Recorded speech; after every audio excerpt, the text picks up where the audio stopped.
হরে কৃষ্ণ। নমস্কার বন্ধুরা, প্রাচীন জ্ঞান টিপসে সবাইকে অনেক অনেক আন্তরিক শুভেচ্ছা ভালোবাসা। আমি আশা করছি আপনারা সব ঈশ্বর বা ভগবানের কৃপায় ভালো আছেন এবং সুস্থ আছেন। বন্ধুরা, জীবনে কিছু শিখতে চান বা জানতে চান তো এই ভিডিওটা পুরোটা দেখুন এবং এই ভিডিওটিতে একটি লাইক করে দিন। বন্ধুরা, আজ আমি আপনাদের সাথে একটি গুরুত্বপূর্ণ বিষয় নিয়ে আলোচনা করব, যা আপনাদের জানা অত্যন্ত প্রয়োজন। বন্ধুরা, বিছানায় যে কাজগুলি কখনোই করবেন না বা যেই কাজগুলি অবশ্যই করা প্রয়োজন, বন্ধুরা, মা লক্ষ্মীকে নিজের ঘিয়ে চিরস্থায়ী করার জন্য অবশ্যই এই বিষয়গুলি মেনে চলুন বা চেষ্টা করুন। অনেকেই হয়তো এই বিষয়ে অবগত রয়েছেন, আবার অনেকেই হয়তো এই বিষয়ে অস্পষ্ট ধারণা রয়েছে। বন্ধুরা, চলুন তাহলে কি সেই বিষয় যা আমাদের বিছানায় কখনোই করা উচিত নয়, আর কি সেই বিষয়গুলি আমাদের বিছানাতে করা প্রয়োজন রয়েছে। বন্ধুরা, চলুন তাহলে এই বিষয়ে জেনে নেওয়া হোক। এই বিষয়ে জানার আগে আপনাদের একটা কথা বলে রাখি, এই ভিডিওটি সম্পূর্ণ পুরোটা দেখুন, তাহলে এই বিষয়গুলি জানতে পারবেন। আর এই ভিডিওটি দেখে কোনো উপকৃত হলে এই ভিডিওটিতে একটি লাইক করবেন এবং আপনজনদের সাথে শেয়ার অবশ্যই করবেন। আর যারা আমার এই চ্যানেলে নতুন ভাই বোনেরা, তারা অবশ্যই চ্যানেলটি সাবস্ক্রাইবার করবেন। সবার আগে বলে রাখি, আপনারা যদি মা লক্ষ্মীর সচ্চা ভক্ত হয়ে থাকেন, একটি মনের প্রাণেতে, মনের বিশ্বাসে এবং মন ভক্তি করে কমেন্ট বক্সে জয় মা লক্ষ্মী লিখে পাঠান। তাতে আপনাদের মা লক্ষ্মীর কৃপা সবসময় আপনাদের উপরে থাকবে। বন্ধুরা, মা লক্ষ্মীর কৃপা আমরা সকলেই পেতে থাকি বা চাই, আর তিনি হলেন ধন সম্পত্তির দেবী, আর অনটন অভাব সমস্ত কিছুই দূর করতে একমাত্র তিনিই সক্ষম।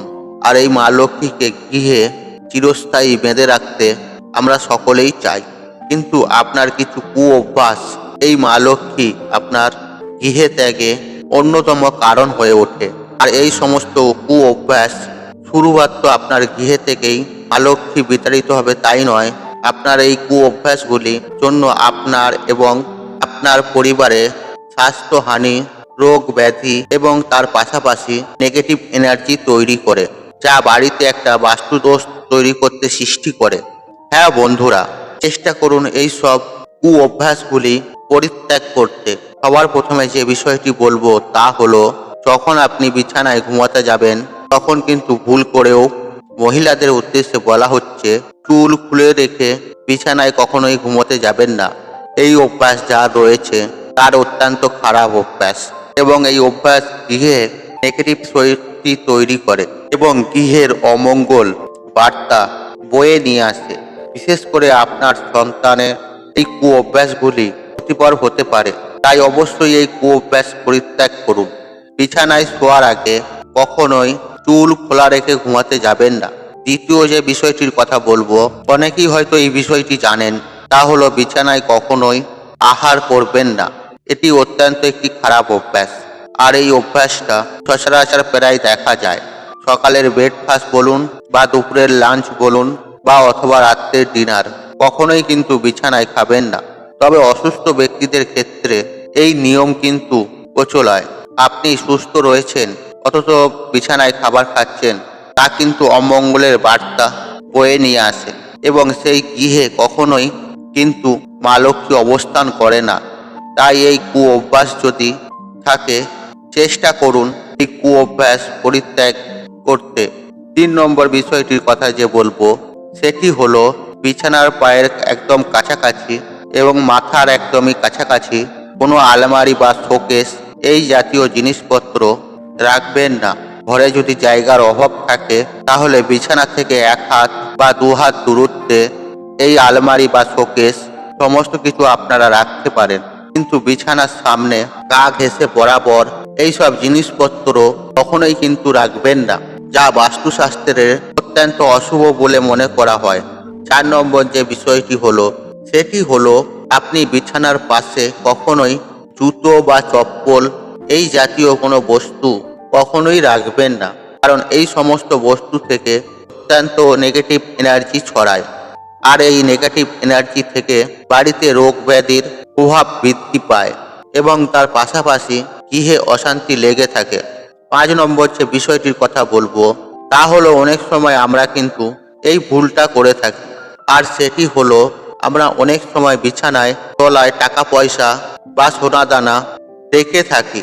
বিশেষ করে টাকা পয়সা রাখার প্রবলতা অনেকবারে পরিবারে সদস্যদের মধ্যে রয়েছে।